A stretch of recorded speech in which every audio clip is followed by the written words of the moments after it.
আর কি হায়াতাকা ক্বাবলা মাউতিক, মৃত্যু আসার আগে আগেই হায়াতকে কবুল।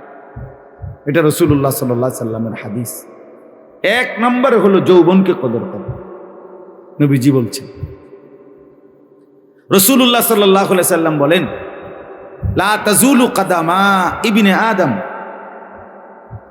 মিন ইনদি রাব্বিহি হাত্তা ইউসআলা আন খামস। কিয়ামতের দিন কোন বনি আদম একটি কদম সামনে পা বাড়াইতে পারবে না আল্লাহ তাআলার নিকট 5টি প্রশ্নের জবাব না দিয়ে। এর মধ্যে এক নাম্বার হলো আন উমরিহি ফিমা আফনাহু। আল্লাহ তাআলা জিজ্ঞেস করবে, আমার বান্দা আমার দেওয়া 40 বছর, 60 বছর, 50 বছর, 70 বছর, 90 বছর, যাকে যেটুকু হায়াত দিলাম এটুকু হায়াত কোথায় ব্যয় করেছ বলো। 2 নাম্বার ওয়া আন শাবাবিহি ফিমা আবলাহু। আলাদাভাবে আবার, একবার তো পুরা হায়াত বলছো, এবার আলাদাভাবে আবার তোমার যৌবনকাল কোথায় খরচ করেছ। 15 বছর থেকে 40 বছর, এই যৌবনের এই 25 বছর, এই সময়টা কোথায় খরচ করছো, কেমনে কেমনে কাটাইছো সেটা বল। এই তাহলে একবার বলবে পুরা হায়াত, আবার বলবে যৌবনকাল। 3 নাম্বার হলো 3, 4 একসাথে। ও আন মালিহি, তোমার প্রত্যেকটা টাকা, সম্পদ, উপার্জন, রোজগার, সেটার ব্যাপারে 2টা উত্তর দাও। একটা হলো মিন আইনা ইকতাসাবা ওয়া ফিমা আনফাকা। একটা হলো প্রতিটা টাকা কোত্থেকে উপার্জন করেছ, কিভাবে, আর কোথায় কোথায় ব্যয় করেছ। আয়ের খাতও দেখাও, ব্যয়ের খাতও দেখাও। মসজিদে শুধু 10,000 টাকা দিছো আর স্লোগান দিছে 10,000 মার হাবা। হ্যাঁ, আপনি মনে করছেন মার হাবা লইয়া বেহেশতে গেছেন গা? হ্যাঁ, না না না কাকা, ঘটনা আসলে এরকম না। হুজুরের মার হাবা আর হাসরের ময়দানের হিসাব এক কথা না। হুজুরের কথা মতো হাসরের ময়দান চলে না। হাসরের মাঠ হুজুরের আব্বার সম্পত্তি না। হুজুরে কোনো বেহেস্তের টেন্ডার লইয়া আসছে না। হুজুরও দৌড়ের উপরে থাকবে হাসরের ময়দান। হুজুরকেও হিসাব দিতে হবে, হবে কি না বলেন না কেন? মৌলবী সাহেবকেও কি দিতে হবে? হিসাব দিতে হবে। আল্লাহ তাআলা জিজ্ঞাসা করবে, বান্দা মার হাবা পরে, আগে 10,000 টাকার আনছেন কোত্থেকে, সেটা কম, সেটা বলে। সুদের কত, কিস্তির কত, সিটারির কত, বাটপারির কত, ওজনে কম দিছেন কত, 3 নম্বর মাল রে 1 নম্বর কইয়া চালায় দিছেন, 3টা কমলা ফসা দিয়া 1 ডজন বেচ চালাইছেন, 100 গ্রাম 150 গ্রাম কম দিয়ে 1 কেজি গোস্ত দিয়ে লাইছেন। ঘটনা কি সেটি কই, এগুলোর হিসাব দেয়। আর কোথায় কোথায় খরচ করেছ। তাইলে হায়াতের হিসাব দাও, যৌবনের হিসাব দাও, প্রতিটা টাকা কোত্থেকে এনেছো তার হিসাব দাও, প্রতিটি টাকা কোথায় ব্যয় করেছ তার হিসাব দাও। ওয়ামাদা আমিলা ফিমা আলিমা। আল্লাহর কথা, কোরআনের কথা, নবীর কথা, আখিরাতের কথা, যা যা শুনেছ তা কি কি আমল করেছ তা বল। বুঝছেন কি না বাপ? 5 ওয়াক্ত নামাজের কথা শুনেন নাই? বছরে একবার হিসাব করে যাকাত দিতে হয়, ফরজ, এটা শুনেন নাই? কথা বলেন না কেন? রমজান মাসের রোজা রাখতে হয়, এটা আপনি শুনেন নাই? সম্পদ শরীয়ত কর্তৃক নির্ধারিত সম্পদ হলে হজ ফরজ হয়, হজ করতে হয়, এটা শুনেন নাই? এইরকম যা যা শুনছিলেন তা কোনটার উপরে কদ্দুর আমল করিলেন আল্লাহ তাআলার কাছে জবাবদিহি করতে হবে। এই জন্য বললাম, আমি আমার কথা ছিল এই, প্রথম কথা শুরু করলাম যে কম হোক আল্লাহর কথা, শুনলেন অল্পই, বললাম অল্পই, কিন্তু এই অল্পের মধ্যেও কি আছে? লাভ আছে, নেকি আছে, নেকি আছে। আল্লাহ তাআলা এক বিন্দু ফেলে দিবেন। এজন্য কেউ সামান্য ভালো কাজকেও অবহেলা করবেন। নবীজি সাল্লাল্লাহু আলাইহি সাল্লাম বলছেন, লা তাহকিরান্না মিনাল মারুফি শাইআন, কোন এক কাজকেই তুমি ছোট মনে করো না।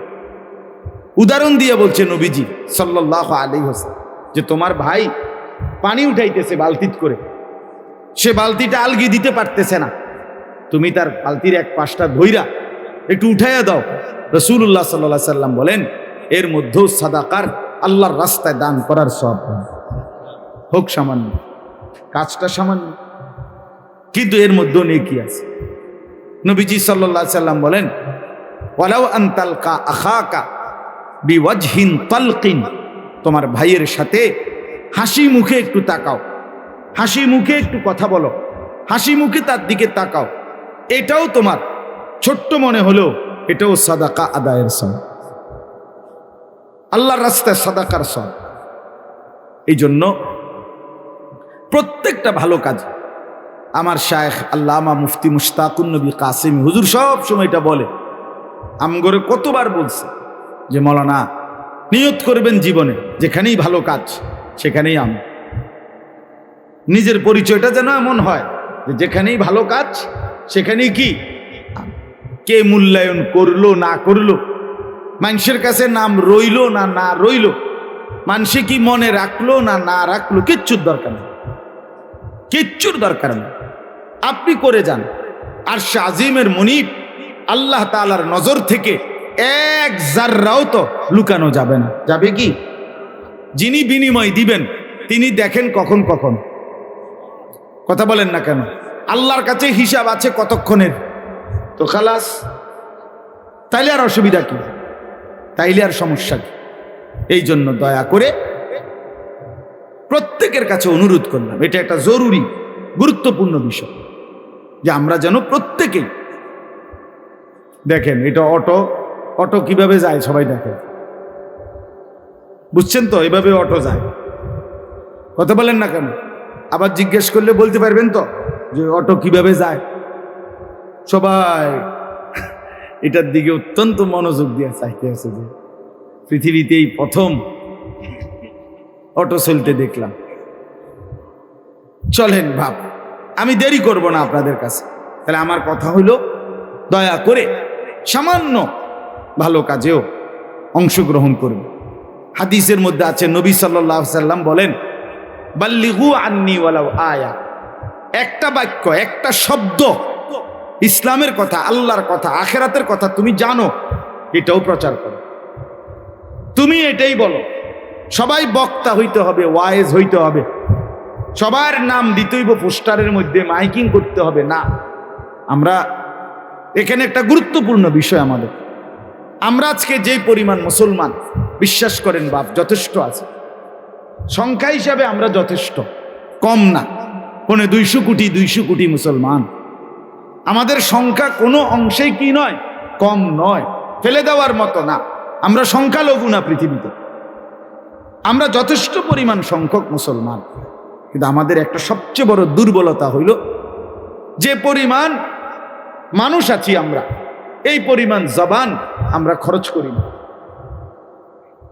আমরা যদি চলতে ফিরতে উঠতে বসতে অল্পই বলেন, আপনি আপনার পাশে ডানে বামে জীবন চলার পথে একজন মানুষকে বলেন না যে আপনি শুধু নামাজ পড়েন, আল্লাহর হুকুম মানেন, নিজের স্ত্রী সন্তানকে, ছেলে মেয়েকে আখিরাত পরকালের কথা একটু একটু বলেন না, পুরা হাল ছেড়ে দিস, হাল ছেড়ে দিস। অসংখ্য মুসলমান আহা হাল ছেড়ে দিছে টোটালি, আখিরাত পরকাল নামাজ বন্দিগির বিষয়টা একদম হাল ছেড়ে দিস।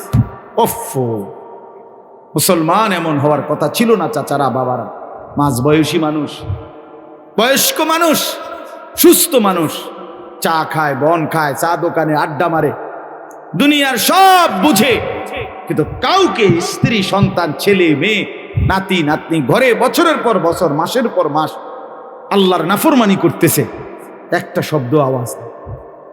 এটা কি মুসলমান? এটা কি জিন্দেগি বাপ? বলে 16 বছরের ছেলেটা, আমি প্রত্যেক দিন বলি, 18 বছরের ছেলেটা, 14 বছরের মেয়েটা, খোদার 365 দিনের একটা বছরে কোনো দিন ফজরের নামাজ পড়ে না, একদিনও পড়ে নাই আপনার ঘরে, আপনি আছেন জীবিত, মা বাপ বাইচা আছে, অথচ ওই ঘরে ছেলে মেয়ে মাসের পর মাস, দিনের পর দিন, বছরের পর বছর কোনোদিন ফজরের নামাজ পড়ে না। এই অবস্থায় ঘুমাইতেছে দিনের পর দিন। এত বড় জানোয়ার মুসলমানের ঘরে কেমনে ঘুম? এই বাপ, তুমি বাইচা আছো কেমনে? তুমি মরো না কা?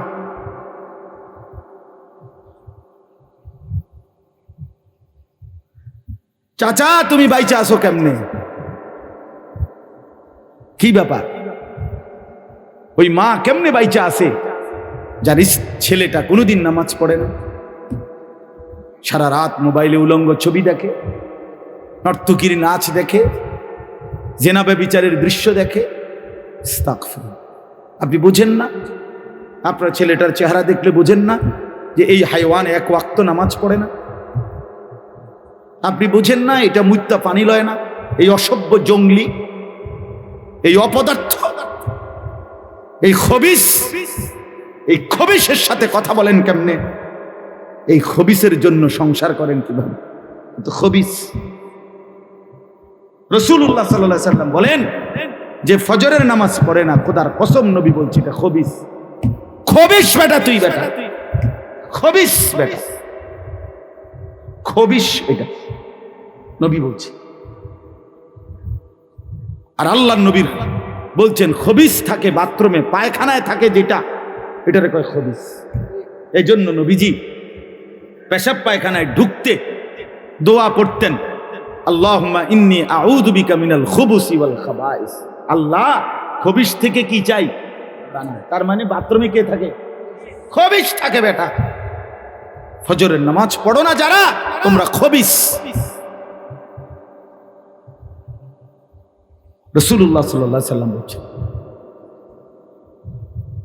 কাসলানান, নবীজি বলছে ফজর যে পড়ে না সে অলস, অপদার্থ, অকর্মণ্য, এটা ফালতু ফালতু ফালতু মানুষ।